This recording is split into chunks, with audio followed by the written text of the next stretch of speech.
Asante. Asante, that's what it Asante. is. And yeah, Kenya people are still loving. Know that you control me. Guilty Hi everyone, welcome back again to my YouTube channel. My name is Oserame. If you're seeing me for the first time, thank you so much for stopping by. Hit on the subscribe button, turn on the notification bell so you're the first to know whenever I post a new video. Now today I'm having a very beautiful guest who is going to introduce herself right now. Hi guys, my name is Ayotola and a lot of you know me as Aduni, and my channel is DIY with So Unique by Aduni, and I'm so happy to be here. Thank you. Thank you so much for doing this with me. Thank so you. Yesterday I put up a poll for you guys. Aduni actually also did the same thing to ask us questions that you've been meaning to ask since you're both here in Kenya. Yes, we are in Nairobi of YouTube. So we're going to be answering all the questions. I got a couple of questions on Instagram and also on YouTube. Now the ones on YouTube are so many. We're just going to pick like the most pressing questions and just answer. So Yep. I'll start from the ones on Instagram. Let's get to it. Okay. So the first person, Osetale, said, "Hope you are enjoying yourself." Yes, of course. I am. God, the last couple of days has been Yeah. amazing. I'm like, why is it ending? Why is it ending? Today's Yes. the last day here. Yes, it is. And yeah, we've had a very, very beautiful experience here in Kenya. Thank you for asking. I am Favi. She said this is not really a question though, but I'm 8 months gone into sewing, but I really feel like I'm not really good yet. I think that there's always going to be room for development. I feel like no matter how far you're going or you've gone into the journey, there's always going to be need to improve yourself, take extra courses, you know, Yeah. Whether it's a sewing course online or an in-person course. So I don't be too hard on yourself. That's what I would say. Don't be Yeah. too hard on yourself. Keep learning, keep doing what you're doing, which is like, you know, watching, YouTube videos to help, taking classes, and you get there. And also don't compare yourself as well. I think that's what it is. If you're comparing yourself as well, that's a bit, what Just do you think? focus on practicing more. The more you practice, the better you actually get. You might not be able to get everything that you're wanting to learn from wherever you're learning from, the fashion school and stuff like that. Yeah. It's best way they've given you the like basics. It's now time for you to start practicing and Absolutely. watching YouTube videos and other things. I have to say, not everybody is meant to do everything, because for a long time, I mean, after I know many of you know, but what I started doing was just robes, and I stopped doing like shirts. Yeah. So I guess also find your niche, maybe. Yeah. This next question is from ZZ's Couture. I think it's for you specifically. She said, please advise as to how to go about starting a fashion business in the UK. The first thing is make sure that your whatever residence permit you're on in the UK allows you to, because you don't want to violate the terms of your residence permit. The UK is very, very strict. Yeah. So you cannot be on a student visa, for instance, and start a business. It's not allowed. That's the first thing. Second thing is to register the business, which is really easy, and for that you don't even need a physical address because you have virtual addresses that you can use. So you just get a virtual address and you register your business. I think one thing I can recommend is Crunch Accountancy. They do the whole registration process for you free of charge when you subscribe to using them for your tax, because tax is very important in the UK. They will take their tax by force.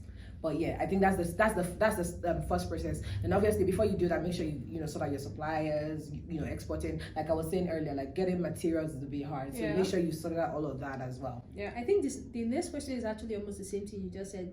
This person is asking, okay, it's still the same person, Zizi Couture. Continuation. She's asking, just move to the UK. It's almost difficult to get clients because it's cheaper to buy from Nigeria. Yes, and I think that's also the struggle. A lot of people are always like, if you charge them, they'll be like, oh, my dressmaker in Nigeria will make it for me, or my tailor in Nigeria will make it for me at less the price. So it's really hard.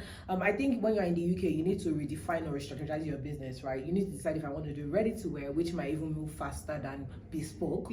Or if you want to do bespoke, then you need to say, this is my target audience, right? You're not going for the regular Ashwebi. You're probably going for people that are doing maybe clothes for like movies or even like theater performances, because we have a lot of them. So you need to define your target audience first. You need to sit down and strategy. But you can't do business the same way you've been doing in Nigeria. You can't do that. You need to sit down and plan. Definitely.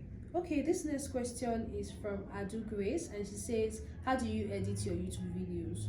Okay, I want to know as well. How do you edit your me? YouTube videos? Yeah. I actually use InShot and CapCut. Really? So it depends on the mood I'm in. CapCut is a little bit harder to work with, but if InShot I'm is in the really mood good. for just a very simple edits, I go with InShot. So it's InShot and CapCut. Those are the apps I use for editing. I do it on my mobile phone.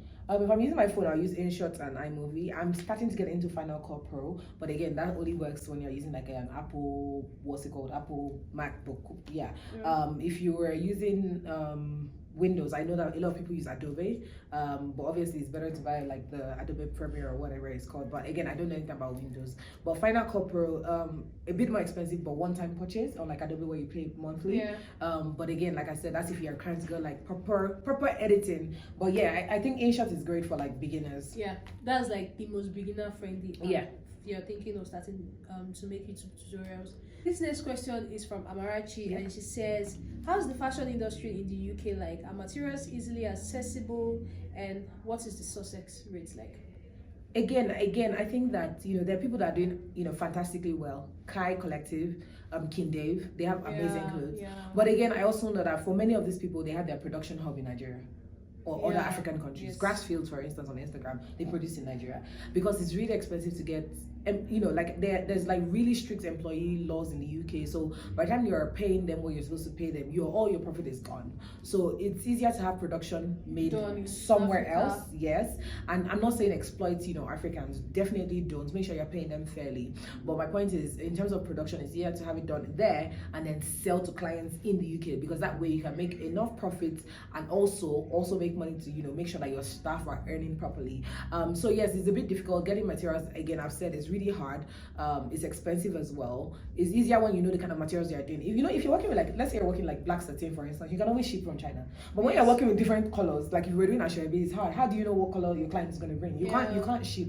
So those are it's expensive to get fabrics. I would say that if you're in the UK, consider ready to wear, because you can then buy fabric in bulk, because you're doing ready to wear, or do production outside the UK and then import and then your things see pictures of what they are going to and then do your finishing in the UK, and obviously then you can then sell in the UK and make some money. But yeah, it's a bit hard. Again, strategize fast. But this person is Okoro Blessing 57949, something like that. Okay, she said, love you guys, more wins. Now the question is, how do I stand out, because everyone around me is sewing? So that ways can I monetize my skills? I really loved your gown, Miss Reme. Thank you so much. Please do a very lovely dress. It. Thanks. Oh, I already have it now. What? You have a tutorial? No, I already have the dress. How will I be filming a tutorial? Make a tutorial and give it to Pot of Flavors for helping us. Okay, Pot of Flavors. Maybe I'll do for helping us. I'll give it to her. Yeah. Okay, yeah, that's the question. How do you stand out? Because basically almost everybody now is sewing. I thought I wanted you to answer that actually, and because again in my space, not everybody is sewing. I'm gonna be honest. To be sincere, almost everybody is sewing in Nigeria now. I feel like you should just not look at what every other person is doing and look at yourself and what you are doing. As much as everybody else is sewing, everybody still has their clients, and almost every tailor is still disappointed because they're not even able to finish up with all the work that they have to do. So basically, I'll say, decide on what part of the sewing that you want to go into. Like me now, all I do is sewing tutorials on YouTube, and there are people like Mayrush, all they do is ready to wear. And you see, it's not everybody that is going to be like the Vicky James. So you have to decide on, okay, the fashion design industry is so wide. Big. What parts do I want to go into? If you don't want to sew, you can be selling fabrics. That's also a part of it. It's a part of the business. You can sell fabrics. You can do maybe pattern drafting. There are people that are looking for people that can actually help them draft patterns. And I think that is so niche as well, pattern drafting. But I think my answer to that is that everybody's on YouTube. We're so many YouTubers, yet 153 of us are here in Kenya, right? Out of we are everybody, just two, right? And we're just two sewing. So at the end of the day, the sky is big. When you do what you do well and you do your thing, do it diligently, you stand out, right? No matter what it is, you will stand out. People always feel like imposter syndrome is real. People always feel like everybody's doing this, but I think that do it diligently, do your part, make sure you put your best foot forward, and just be true to yourself. And I think that eventually you stand out. Now it might take time, it might take a while to blow. Many of the people that you're seeing that are blowing now, they've been doing it for 8 years, 10 years, right? But just know that when you put in the work, I think that it will happen. How were you able to transit from being a Nigerian, someone that sews in Nigeria, to someone that sews in the UK? Like, what changes? What do you think is the difference, and what's your biggest challenge?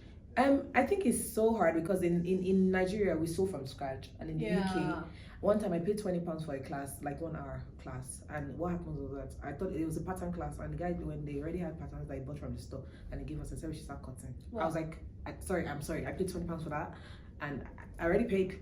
So I just sat down for the 1 hour and people were praying for like 3 hours, 4 hours. I think that's the biggest challenge. They don't understand the way we cut, and for them it's really hard to have to make their pattern because they're used to an easy system. They want to pay for stuff, you know, we pay with the phone. Everything we just touch on the phone. So it's so easy. So for them to have to sit down to make the pattern, they find that really stressful.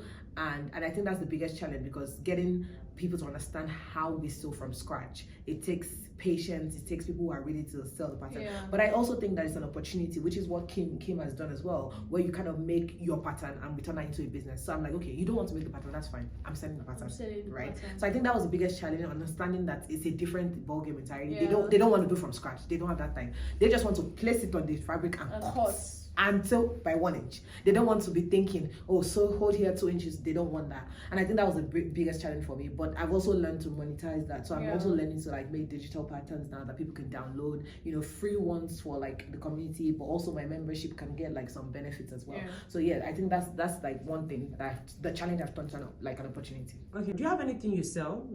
So basically like I said, I'm, you know, planning on selling the digital patterns. I have a course coming up in August in London. It's a skirt making workshop, and it's £65, and it's for 2 days, really detailed. You know, you get the sewing machines there, so just come on your own and you come for that. But yeah, do you have any products that you sell? I actually have online classes that I organize every month. I'm going to take the cassette one. I've been wanting to learn your cassette. Definitely, I will. So I have 2 courses right now. I'm working on making other ones, especially the beginners class that a lot of people have been asking about. So beginners, intermediate, and the corset, and probably like a full dress tutorial. And how much is the like advanced class? The advanced class is going to be about 10,000 naira or more. Okay, that's affordable. Like if you're trying to learn a skill that will change your life and bring money, 10K is cheap, guys. Because in London, you're not gonna get that. In London, you're not gonna get that for less than 200 pounds. I promise you, 200 pounds. I just told you guys I paid £20 for an hour, and it's £20 per hour the guy charges, and he has so many people. And you bring your own fabric. Okay, that's basically it. So just the courses that I have that I'm working on, the ones that I have available now, definitely there'll be a class next month. So I'm joining them. I think that's it. Amazing. There's so many questions on YouTube, but there were not like questions that we can actually answer at the moment. Okay. Thank you all so much for sending in your questions. Thank you. I really, really appreciate it, and it was nice having you. Thank you for having me. And don't forget to subscribe to our channel. Subscribe to her channel, So Unique by Aduni. Her tutorials are always very detailed, so you guys, you definitely want to go and check out her channel. I'll be linking it down in the description box. So thank you so much for being here today. I'll see you guys in my next one. Bye. Bye.